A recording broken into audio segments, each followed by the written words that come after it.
ಮಾನ್ಯ ಮುಖ್ಯಮಂತ್ರಿ ಸಿದ್ದರಾಮಯ್ಯ ಸರ್ಗೆ ಮತ್ತು ಅಬಕಾರಿ ಸಚಿವರಾದಂತಹ ಅರವಿಂದ್ ತಿಮ್ಮಾಪುರ್ ಸರ್ಗೆ ನಾನು ಮನವಿ ಮಾಡ್ಕೊಳ್ಳೋದೇನಪ್ಪ ಅಂತಂದರೆ, ಆಲ್ರೆಡಿ ನಿಮಗೆ ಎಲ್ಲ ಸ್ಟೂಡೆಂಟ್ಸ್ ಪರವಾಗಿ ನಿಮಗೆ ಲೆಟರ್ ಕೊಟ್ಟಿದ್ದೀವಿ ಮತ್ತು ನಿಮ್ಮ PA/PS ಎಲ್ಲರಿಗೂ ಲೆಟರ್ ಕೊಟ್ಟು ಈ ಒಂದು KPSC ಏನು ನೀವು ಅಬಕಾರಿ ಅದು ಎಕ್ಸೈಸ್ ಸಬ್ ಇನ್ಸ್ಪೆಕ್ಟರ್ ಮತ್ತು ಎಕ್ಸೈಸ್ ಗಾರ್ಡ್ನ ನೋಟಿಫಿಕೇಶನ್ಸ್ನ KPSC ಕೊಟ್ಟು ಎಕ್ಸಾಮ್ ಕಂಡಕ್ಟ್ ಮಾಡಬೇಕು ಅಂತ ಅಂದ್ಕೊಂಡಿದ್ದೀರಾ.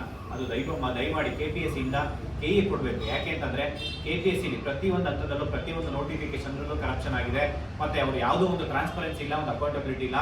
ಒಂದು ನೋಟಿಫಿಕೇಶನ್ಸ್ ಅಂತ KPSC ಕೊಟ್ಟರೆ ಆಲ್ರೆಡಿ ಈಗ ಅಗ್ರಿಕಲ್ಚರ್ ಆಫೀಸರ್ ಮತ್ತು ಅಸಿಸ್ಟೆಂಟ್ ಅಗ್ರಿಕಲ್ಚರ್ ಆಫೀಸರ್ನ KE ಟ್ರಾನ್ಸ್ಫರ್ ಮಾಡಿಸಿದ್ದೀವಿ.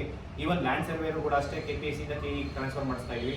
ಅದೇ ರೀತಿ ನೀವು ಎಕ್ಸೈಸ್ ಸಬ್ ಇನ್ಸ್ಪೆಕ್ಟರ್ ಮತ್ತು ಎಕ್ಸೈಸ್ ಗಾರ್ಡ್ನ ನೀವು KPSC ಇಂದ KE ಟ್ರಾನ್ಸ್ಫರ್ ಮಾಡ್ತಿಲ್ಲ ಅಂತಂದರೆ ನಿಮ್ಮ ಮೇಲೆ ಆಲ್ರೆಡಿ ಸಾಕಷ್ಟು ಆರೋಪಗಳಿದ್ದಾವೆ.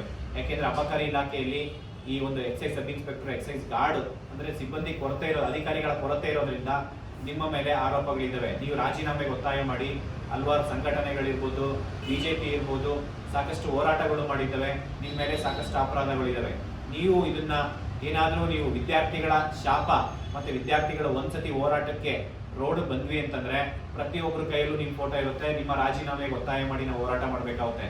ಈ ಒಂದು ಸಮಸ್ಯೆಗಳನ್ನು ಗಂಭೀರವಾಗಿ ತಗೊಳ್ಳಿ. ಮತ್ತು ನಿಮ್ಮ PA ಇರ್ಬೋದು, PS ಇರ್ಬೋದು, ಯಾರು ವಿದ್ಯಾರ್ಥಿಗಳ ಪರವಾಗಿ ಸ್ಪಂದಿಸ್ತಿಲ್ಲ ಮತ್ತು ನೀವು ಅಷ್ಟೇ ಅಷ್ಟು ಈಸಿಯಾಗಿ ಯಾರು ವಿದ್ಯಾರ್ಥಿಗಳ ಕೈಗೆ ನೀವು ಸಿಗ್ತಾ ಇಲ್ಲ.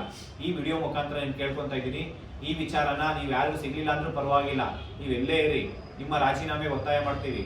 ನೀವೇನಾದರೂ ಇದನ್ನ ಸೀರಿಯಸ್ ಆಗಿ ತಗೊಂಡು ಈ ಕೂಡಲೇ ನಾವು ಕೇಳ್ಕೊತಾ ಇದ್ದೀವಿ.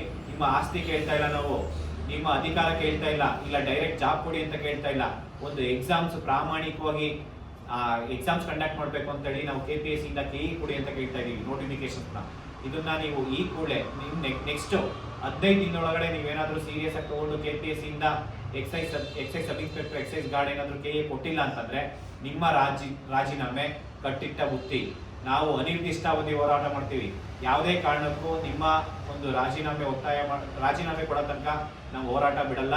ಈ ಒಂದು KPSCಗೆ ಈ ಒಂದು ನೋಟಿಫಿಕೇಶನ್ಸ್ ಯಾವುದೇ ಕಾರಣಕ್ಕೂ ಎಕ್ಸಾಮ್ಸ್ ಕಂಡಕ್ಟ್ ಮಾಡೋದಕ್ಕೂ ಕೊಡಲ್ಲ. ಈ ಕೂಡಲೇ ನೀವು ಇದನ್ನ ಗಂಭೀರವಾಗಿ ತಗೊಂಡು ಸೀರಿಯಸ್ ಆಗಿ ತಗೊಂಡು ನೀವು ಇದನ್ನ KPSC ಇಂದ KE ಟ್ರಾನ್ಸ್ಫರ್ ಮಾಡಿ ಅಂತ ಹೇಳ್ಬಿಟ್ಟು ಎಲ್ಲ ವಿದ್ಯಾರ್ಥಿಗಳ ಪರವಾಗಿ ಮನವಿ ಮಾಡ್ಕೊತೀನಿ. Thank you so much. ನಮಸ್ಕಾರ.